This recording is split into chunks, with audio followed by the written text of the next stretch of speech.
In tonight's news edition, His Royal Highness Crown Prince Hussein launches an initiative to upgrade the performance of sports paramedics and the level of sports therapy. Iraq's Prime Minister urges tribes in the besieged city of Fallujah to drive out insurgents or face a military offensive.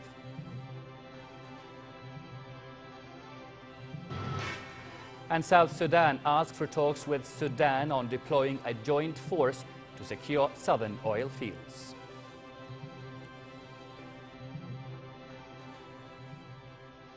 Good evening and welcome to the news. His Royal Highness Crown Prince Hussein launched the Qusay initiative to update the readiness quotient of sports paramedics and those who treat injured athletes, besides developing programs related to sports therapy. His Highness was briefed during a meeting about measures taken by the preparatory committee to put in place this sports therapy strategy and its recommendations to implement it in sport fields and training centres. Following the death of Al Faisali club's player Qusay Al-Khawalde during his team's match with Al Jazeera last November, the Crown Prince called for putting in place a strategy to improve the performance of sports paramedics and further develop their skills in this field. The Qusay initiative focuses on the preventive measures and enhancing awareness among the sports paramedics and athletes alike and limit injuries due to any incidents on the field involving athletes. Over to Iraq, Iraqi Prime Minister Noor al-Maliki urged tribes in the besieged city of Fallujah to drive out Al-Qaeda-linked insurgents. Officials said the government was planning a military offensive in the Anbar province within days. We get more in this report. Iraq's Prime Minister Noor al-Maliki issued a tough warning to people and tribes in Fallujah: drive out all Al-Qaeda-linked groups or face a military offensive. The insurgents last week seized key towns of Anbar province in the desert of western Iraq, leading to the Syrian border. Two local tribal leaders in Fallujah said meetings were being held with clerics and community leaders. They are trying to find a way to persuade fighters from the Islamic State of Iraq and the Levant to leave Fallujah and avert further violence.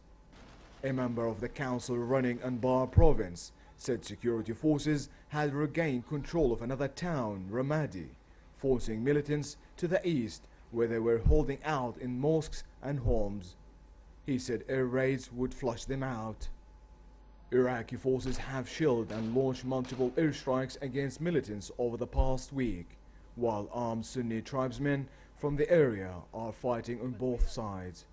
Officials say dozens of militants have been killed, but the number of casualties among civilians, security forces and tribal fighters is not yet clear. The army is currently surrounding Fallujah, 64 kilometers west of Baghdad. But Maliki ordered troops not to attack residential areas as his forces prepare for an offensive. Security officials said Maliki had agreed to hold off an assault for now, at least to give the tribal leaders in Fallujah more time to expel the militants on their own. In Fallujah, a highly symbolic city for many Iraqis, thousands of residents were fleeing as the city is becoming the site of the hardest combat between the Iraqi government forces and other militias. The conflict in neighboring Syria has spilled over to neighboring Iraq. Luay Balqar for the news at 10. Iran appears unlikely to participate in Syrian peace talks later this month. Tehran dismissed a U.S. suggestion that it could be involved from the sidelines as not respecting its dignity. U.S. Secretary of State John Kerry suggested there might be ways Iran could contribute from the sidelines in a so-called Geneva II peace conference in Switzerland on January 22nd. U.S. officials said today Tehran might still be able to play a helpful role.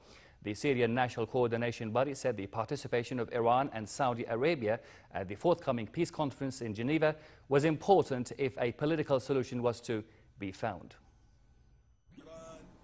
Iran and Saudi Arabia are two important regional states. They are also a part of the Syrian conflict in one way or another. A political solution in Syria cannot be reached without the agreement of these two states and their participation in the conference. Elsewhere, a joint Norwegian-Danish task force continued to train in the Mediterranean Sea in preparation for their mission to pick up Syria's chemical weapons. The Norwegian and Danish frigates held joint drills, including exercises to refuel helicopters at sea. But it's still unclear when they will transfer the weapons from Latakia port in Syria, after the country missed its first deadline to deliver the weapons by December 31st. They have been carrying out training drills for possible scenarios that may occur while transferring the chemicals. Egypt summoned the Iranian Sharjah affair in Cairo to protest over recent Iranian statements on Egypt. Iran's foreign ministry spokeswoman said on Saturday that her country was worried by the recent escalation in violence between Egypt's army and protesters supporting former Islamist President Mohammed Morsi. Egypt's foreign ministry spokesman said the Iranian comments were unacceptable interference in Egypt's internal affairs. South Sudan has requested talks with Sudan on deploying a joint force to secure oil fields in the south.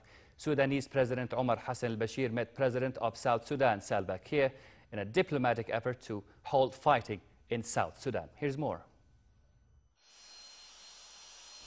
Sudan has voiced fears that a 3-week-old conflict in its southern neighbor could disrupt oil flows and damage its own struggling economy. Sudanese President Omar Hassan al-Bashir arrived in Juba for talks with his South Sudanese counterpart, Salva Kiir. Sudan's Foreign Minister Ali Karti said South Sudan has requested talks with Sudan on deploying a joint force to secure oil fields in the south. Bashir is making his first official visit to Juba since fighting started between Salva Kiir's SPLA government forces against rebels loyal to former Vice President Riek Machar. Here in South Sudan, we have agreements how to secure these borders. An agreement is present, one which we have agreed to implement in the arms-free zone between the two countries. We guarantee that we will not allow for any person wanting to work against the government of Juba to do so from Sudan. Western and regional powers are pressing for a peace deal in South Sudan, fearing the latest fighting could destabilize East Africa. The peace talks opened formally on Saturday in Ethiopia, but delegates have yet to sit down for face-to-face negotiations. We said from the beginning that we are ready to negotiate, but without any precondition. Nobody should give us any condition. And we still remain committed to that principle. We are now being given conditions that release the detainees first before people talk.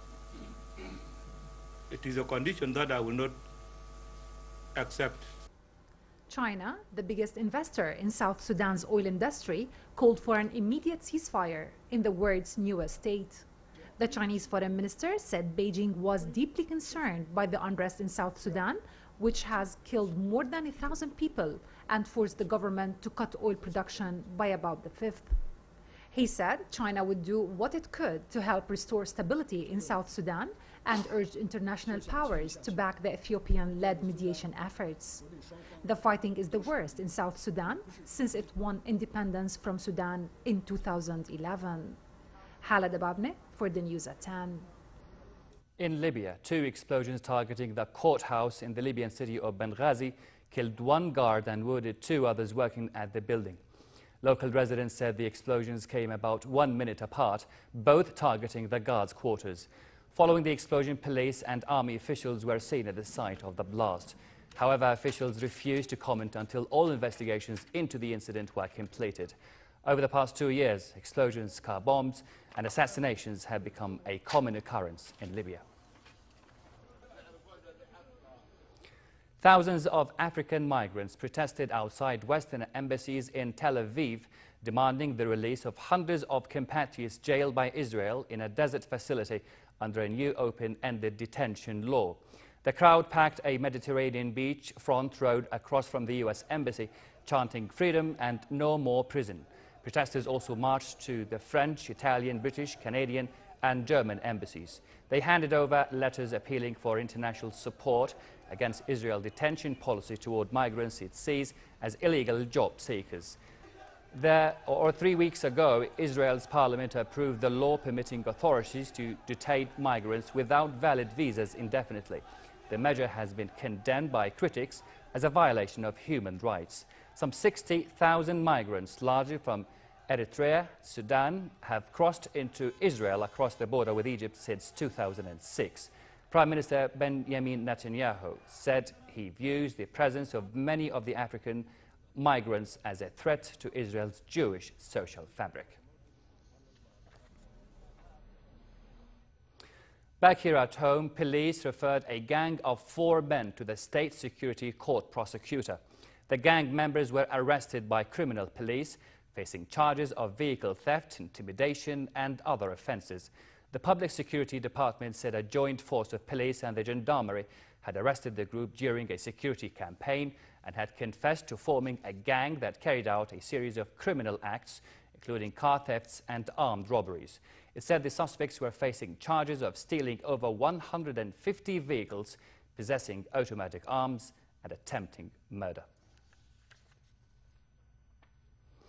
Her Majesty Queen Rania Al Abdullah kicked off the new year with a visit to 2 orphan care centres. She joined orphans in several fun activities and checked on the level of services provided to them. Queen Rania's first stop was at the Hamza bin Abd al-Muttalib Society, where she checked on its orphans care centre. Located in Marca, the centre currently provides several social services to 21 girls between the ages of 6 to 18 who are either orphaned or come from broken and impoverished families. The services provided by the care centre range from providing food and shelter to parental guidance and education. The facility also has a general and dental clinic that provides health care services to orphans as well as the local community. The Queen then visited the Dar al-Aitam Society located in downtown Amman. Her Majesty spoke with orphans benefiting from the society and checked on the services they receive from the society and its school. Founded in 1969, the Dar al-Aitam Society currently cares for 28 boys who are either orphans or come from disadvantaged families. The society was recently renovated by the Public Security Department as part of its social corporate responsibility.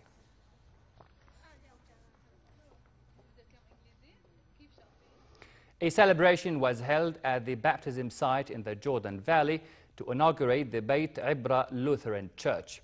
Chief Chamberlain Prince Ra'ad bin Zaid deputized for His Majesty the King at the ceremony, which was also attended by senior officials, lawmakers and Christian and Muslim religious figures as well as foreign ambassadors.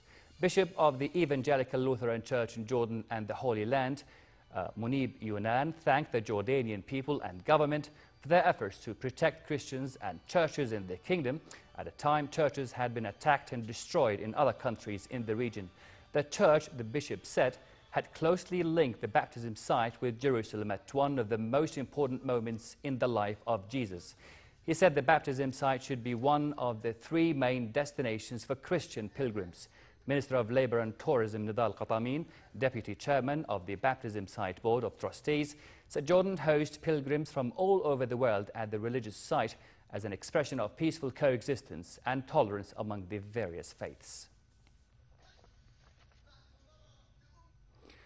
Pope Francis urged the faithful not to settle for a life of mediocrity and warned them not to be deceived by appearances as he marked Epiphany with a Mass at the Vatican. Large crowds attended the Mass in St. Peter's Basilica, celebrating Epiphany, which traditionally marks the end of the Christmas season in the Roman and Protestant Christian traditions. Yesterday, the Pope announced his first trip to the Middle East as pontiff. He will start his tour here in Jordan and will also travel to Palestine and Israel. On the eve of the Orthodox Christmas, Greek Orthodox Patriarch of Jerusalem, Theophilus III, arrived in the Israeli-occupied West Bank city of Bethlehem to lead midnight Mass at the Nativity Church. The Patriarch was greeted by marching bands at Manger Square. Residents and visitors enjoyed the Christmas festive atmosphere. The residents of Bethlehem hope the New Year and Christmas will bring peace to the region. Christian tradition has the Nativity Church as the birthplace of Jesus, and Christmas is celebrated by most denominations at the Bethlehem Church.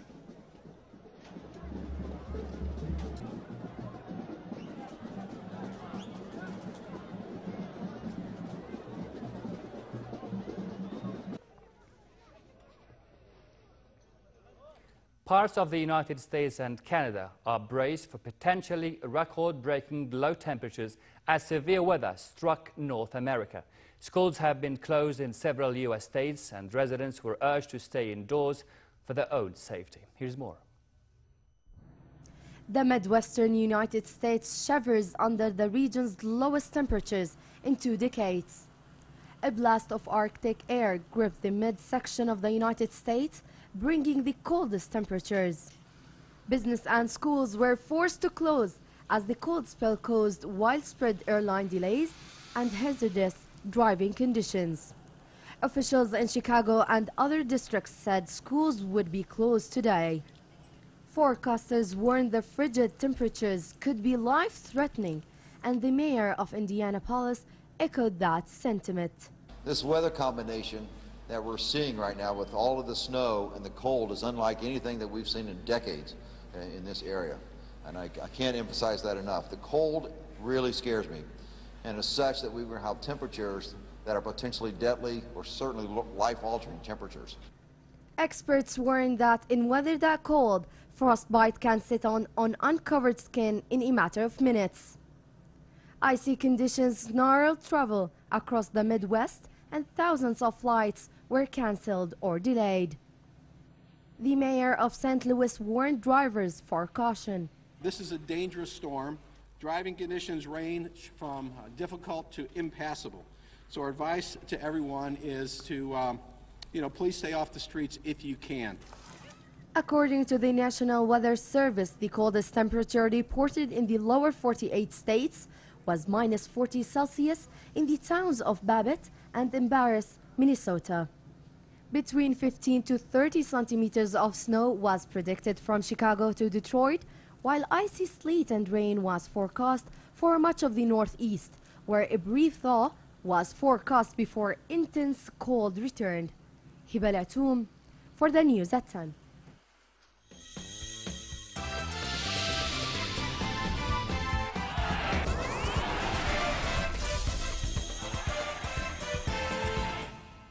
Retired U.S. basketball star Dennis Rodman is reportedly returning to North Korea for an exhibition match to be played on Wednesday. The match coincides with birthday celebrations of South Korean leader Kim Jong-un.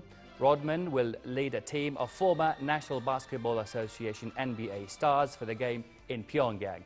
The 52-year-old retired player won 5 NBA championships in his prime, achieving a mix of fame and notoriety for his on and off the court antics.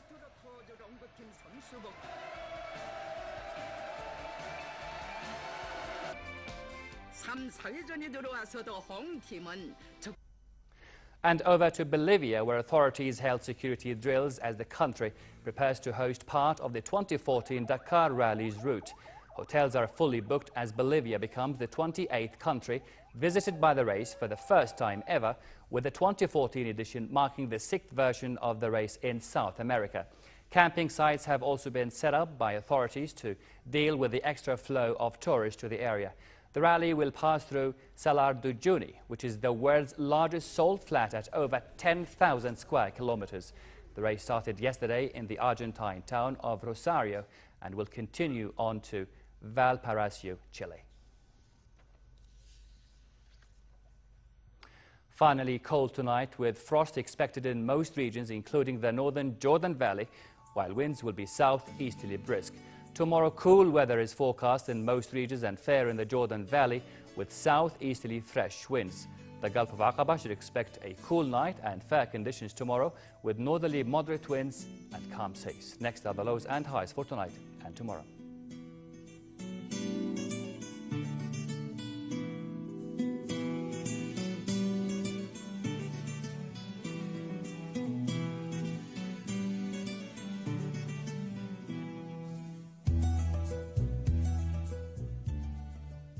Now our top stories once again. His Royal Highness Crown Prince Hussein launches an initiative to upgrade the performance of sports paramedics and the level of sports therapy.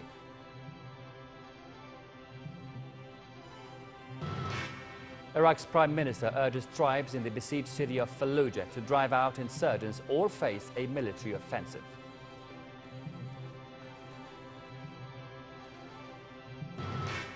And South Sudan asked for talks with Sudan on deploying a joint force to secure southern oil fields. And that's the end of tonight's news. My name is Raad Latouche. Thanks for watching and have a good night.